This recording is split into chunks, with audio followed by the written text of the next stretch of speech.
ये कहानी गौतम बुद्ध द्वारा सुनाई गई है जो नैतिकता और जीवन के महत्वपूर्ण सबक सिखाती है। एक बार की बात है, मगध राज्य के पास एक छोटा सा गांव था। वहाँ एक गरीब किसान रहता था जिसका नाम रामू था।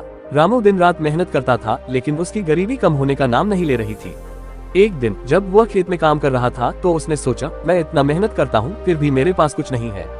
भगवान मेरे साथ न्याय नहीं कर रहे हैं। उसी समय वहाँ से गौतम बुद्ध जा रहे था। रामू ने सोचा कि क्यों न उनसे जाकर अपनी समस्या का समाधान पूछा जाए। वह बुद्ध के पास गया और उन्हें प्रणाम किया। फिर उसने अपनी गरीबी और कठिनाइयों के बारे में बताया। गौतम बुद्ध ने उसे ध्यान से सुना और फिर मुस्कुराते हुए कहा, रामू, मैं तुम्हें एक कहानी सुनाता हूँ। उन्होंने कहना शुरू किया, बहुत समय पहले एक राजा था। वह अत्यंत धनी और शक्तिशाली था, लेकिन फिर भी उसे शांति नहीं थी।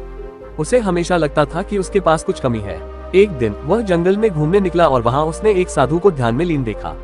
साधु के चेहरे पर अद्भुत शांति थी। राजा ने उससे पूछा, हे साधु, आपके पास कुछ भी नहीं है, फिर भी आप इतने शांत और संतुष्ट क्यों हैं?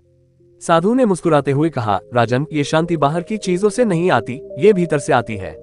जिस दिन तुम अपने पास जो है उसमें संतोष करना सीख लोगे, उसी दिन तुम्हें सच्ची शांति मिलेगी। राजा ने साधु के शब्दों को गहराई से समझा और अपने जीवन में अपनाया। वह अपने राज्य में लौटा और उसने अपनी जीवन शैली में बदलाव किए। धीरे धीरे वह राजा भी शांत और संतुष्ट हो गया। रामू ने बुद्ध की कहानी को ध्यान से सुना। बुद्ध ने फिर कहा, रामू, तुम्हारी स्थिति भी उस राजा जैसी है।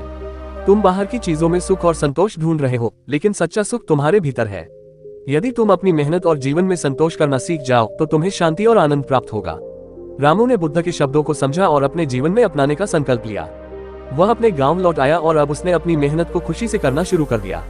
धीरे धीरे उसकी मेहनत रंग लाई और उसका जीवन सुखी हो गया। वह अब हर परिस्थिति में संतुष्ट और शांत रहने लगा। गौतम बुद्ध की यह शिक्षा थी कि सच्चा सुख और शांति हमारे भीतर होते हैं। बाहर की चीजों में हमें उनका साक्षात्कार नहीं हो सकता। जो व्यक्ति अपने पास जो है उसमें संतोष करना सीख जाता है, वही सच्चे सुख का अनुभव कर सकता है। इस कहानी से यह शिक्षा मिलती है कि सच्ची खुशी और संतोष हमारे भीतर होते हैं और इन्हें हमें अपने जीवन में खोजने की आवश्यकता है।